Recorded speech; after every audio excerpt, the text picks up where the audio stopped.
Hello all, very warm welcome to our Facebook Live channel. It's a pleasure to welcome you all again in such a great opportunity during Women's Week. And we have today a woman leader herself, Simi Dubb, who's the Global Head of Talent Management at FIdelity International. It's a pleasure to have her with us. Very warm welcome. Thank you.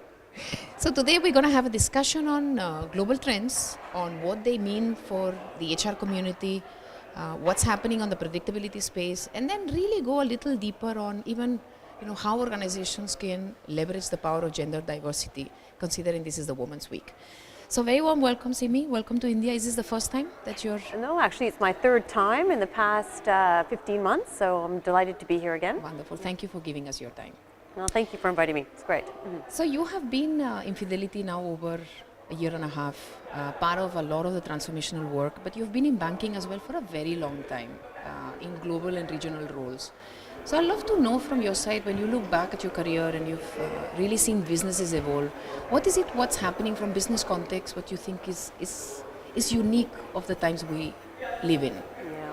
Well, I think there's quite a few things for us to be mindful of. Everybody's heard the term VUCA nowadays, volatile, uncertain, complex, ambiguous. The VUCA market is forcing us to think very differently and very quickly.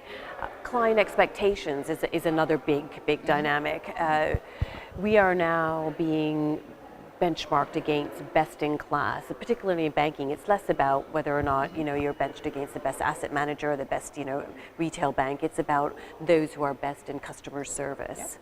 Multi-generational workforce, that is lots of research out there around how we have to manage a range of mindsets, learning options, and a workforce with different expectations. And I think that the other thing is technology. Technology is forcing us to really think about scale, efficiency, speed, and a new set of skills. Yeah. So what do you think is the implications of all those factors and changes in the business landscape when it comes to then the talent strategy or the workforce strategy?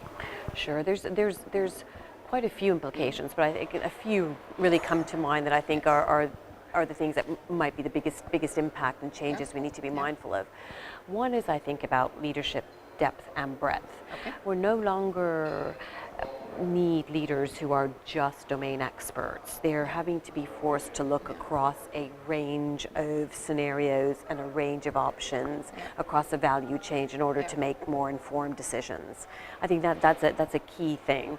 Another area for me is speed. Right? We are having to work in ambiguous, speed-orientated environment. It's like the saying that there are 1,000 options, to make decisions, and only 6 are right, but they're not the same six weeks from now. So leaders and people have to be really quick, but also be agile enough. Yeah. So tell me a little more about this leadership paradigm that you're speaking about, that from functional experts, where you probably were looking at leaders, it was probably easier to map that the person has the right experience or the person has the right exposure. Now you're actually trying to think of whether the person has the agility. So how is that, changing the way you identify leaders, the way you groom leaders, especially in your role of talent management? That's probably one of the very big priorities for you. Yeah, it's a really good question. It's very big. We have taken a view that in our sector, and other companies will have to think about their own context, that we do still need people to be technical experts or domain experts. We need them to understand fund management, research. So we need them to understand, that's a given. Yeah. So that's the backdrop. Yeah. But in addition to that, what really differentiates and what's actually more a sustainable model is we need them to really have experience across the end-to-end value chain. So if you think about our context, distribution, within sales, within operations, and within technology. But also the other shift in leadership is there's a core set of skills that have to go along with that, right? We need them to think about change management. We need them to know transformation. That we need them to understand about communication and taking people with you on a journey. So it's almost an I-shaped model that's shifting the way we look at leadership. Yeah. So in your opinion, is that journey a development journey, or is that journey where we'll start to realize which people are fit for leadership roles and which people maybe we will have to actually see, but they are not fitting in the framework of leadership. Yeah. Or you feel there is an opportunity to develop those new skills? I think there's absolutely an opportunity to develop new skills. It's also situational. Yeah. So we don't need all our leaders to have all those things at one given time, but we do need them to have the ability to flex in and out, or at least learn. So that's where the whole agility concept comes in. So I think it's a development journey. But what it does, looking at it from this lens, is it allows us to plan to actually broaden out leadership development so that we can draw on them and not make other decisions on the back of that. We can give people more careers for the longer term. Yeah. So the second piece you spoke about was the agility in terms of responding to market, and I'd love to understand from you what is the role change, or what is it what HR as a team is doing differently to enable the organization to be more agile? Yeah, it's great. I think HR has really come a long way. You know, in the past 10 years, I think we're now seeing HR having a seat at the table. We're seeing them as equal partners to businesses. I think Fidelity, I feel very, comfortable with. We have our HR partners sitting alongside our business partners, talking about business decisions. What we do need to do, though, is shift from being responsive to being more predictive. Correct. Right? And along with being predictive also comes with constructive challenge. So there's a skill set there, and then there's a capability set around that. So the shift is how do I become more predictive but strategic? How do I help the business identify from a people lens that these are the three things that we need to focus on because they're going to have the greatest impact? And they may not be the ones that you agree with, but this is how we predict the future. Mm-hmm. So it's interesting you saying that, because I think Fidelity is an organization that has, at least externally, been seen as a very traditional company, but I think from business perspective, you have transformed and you're doing tremendous work from business transformation perspective, and you're talking about HR being more predictive. Mm-hmm. So tell me a little bit more about what are you doing to build those predictability capabilities, and I understand you're doing a project specifically pilot in India. Tell us more about that. Yeah, no, that's great. Yes, I do agree with you about Fidelity. Yeah. Perhaps having the brand of being a bit more stable and maybe more conservative. And we are on a change journey, and the spine of our leadership has changed over the past 3 years, and with that came the real appreciation that what our clients need, because fundamentally we're about the client, is for us to think about our business in a more agile and innovative way, which comes with predictability. And what we're focusing on is upskilling line managers, upskilling leadership to be able to lead through the change, and we're also focused on a number of more tangible solutions around technology. So an example is the Spire initiative that we're launching. We are implementing Spire in our recruitment acquisition phase, where we're taking, what Spire allows us to do is pre-identify areas that we need for pre-screening. So all of the applications that come in India, they're pre-screened, and then we come up with shortlists. But what that also allows us to do is free up time for our recruiters to then focus on their core competencies, which is having the right conversations with candidates, to think about agility, to think about core skills, to think about career management and the right fit.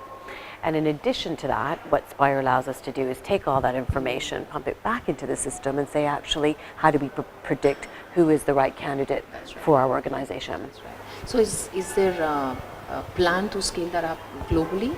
Yes, absolutely. So we're piloting it in India because of the volume and of the appetite and the energy, and we're going to be doing that in the near future, and then with the view that we would roll this out globally. Wonderful. What are the challenges you see when it talks about predictability? It's something that is probably historically so far away from the core of the traditional HR function.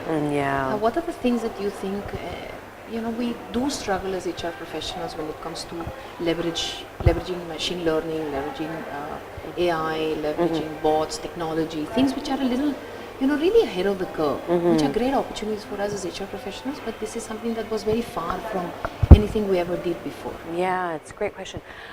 I'm not sure that the challenge is it's about the use of technology or understanding the information. I think the challenges are, what do we do with this insight now, and how do we have the right conversations? Because we've never had to explore it that step further.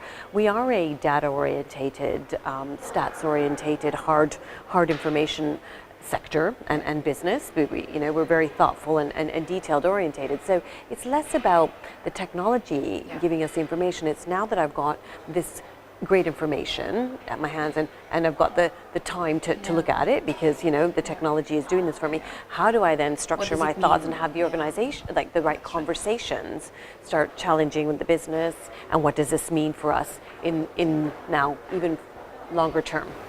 So how are you looking at enabling your own HR team to really transform, to be able to do exactly what you said? That you're really contextualizing what the data is telling us to help the leader or the leadership take positions. Well, our HR team is obviously committed to continuous learning. We do have an HR transformation model which continually focuses on what are all of the key skills, competencies, capabilities that our future HR function needs, and we have access to learning, access to development, coaches, mentors, and obviously detail on what the technology could provide us with. Is it the when you look at some of the symbols that will show that transformation, is whether even the goal sheets of your HR team have changed? So for example, you're saying 2 years ago, year and a half ago when you joined, there was a tremendous transformation in the business. Did that percolate to even what a KPI or a KRA of your HR business partner look like? Yeah, I do think, and that's business-wide actually. It's not just HR. You just see it trickle down and across the business everywhere. So I do think the goals are moving away from a set of key targets that are siloed, and I think goals are now becoming more shared. Collaboration is actually becoming a key goal. I think the trend that we now see in industry full stop is less about these structured jobs, and is actually about a group of individuals and teams coming together towards a shared outcome, and our goals are now being indicative of that. We're having lots of conversations around shared goals, and having actually another step further is continuous feedback and constructive feedback, because we're building capability, but we're also working across teams.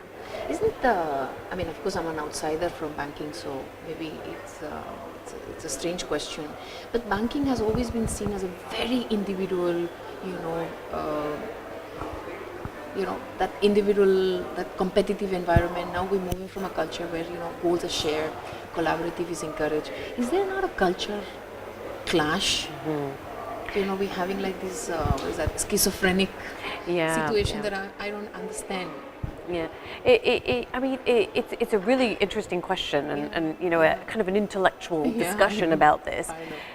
We do have individual contributors who don't have teams, and there's but even if you think about our fund managers or portfolio managers, they have to draw on a number of sources across the organization to make better informed decisions. They're ultimately accountable for the portfolio they manage, so the buck stops with them, but actually in order to get to that point they have to draw on that. So I'm not sure that it's ever changed. It's just talking about it in the way that we say, and holding everybody accountable for it is what the shift is in the culture, and being more open, explicit about it is our culture shift. So you're saying collaboration was always required? It was always required, it's just that we are talking about it. And we're holding people accountable for it. We're setting goals against it. It was, we're being more open about it, transparent. Wonderful. Thank you so much. So when you're looking at, this is the time where HR teams and HR leaders across the country are looking at their plans for next year. So what will be your advice to them, if you were to say, when you're looking at your 17-18 plan, what should you stop doing? What should you continue doing? What should you start doing? I think stop just being responsive all the time.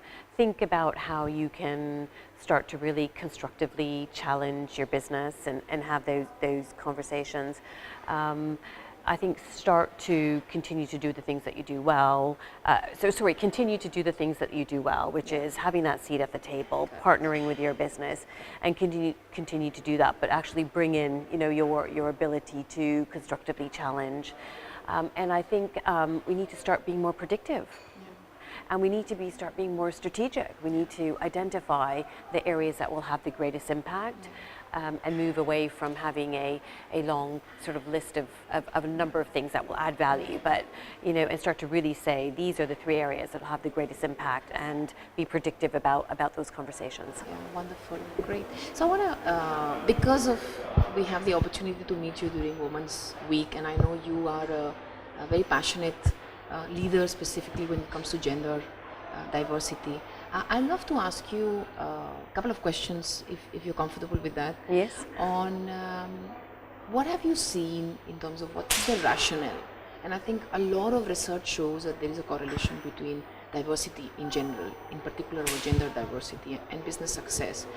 But we do still see that there is a gap on being able to actually see the business rationale. So I'd love to hear your views on your perception of leaders when you work with leaders, not only your current role but previous role. How much of that business case being proven is actually a reality in the minds of leaders? Yeah, I actually do feel that it is a reality, and it's been. The business case has been realized by the leaders. We just don't have a choice anymore, and it goes back to what we were talking about earlier. Clients expect us to be more diverse and inclusive, and with that comes a gender lens. So, we bring this International Women's Day lens to it. Regulation is forcing us to also do this more structurally and focused. Just the other day I was asked to provide a succession plan for, by the regulator on the range of people we have across our leadership team and who are successors, and that also demonstrates the breadth of leaders we have and the gender mix, right?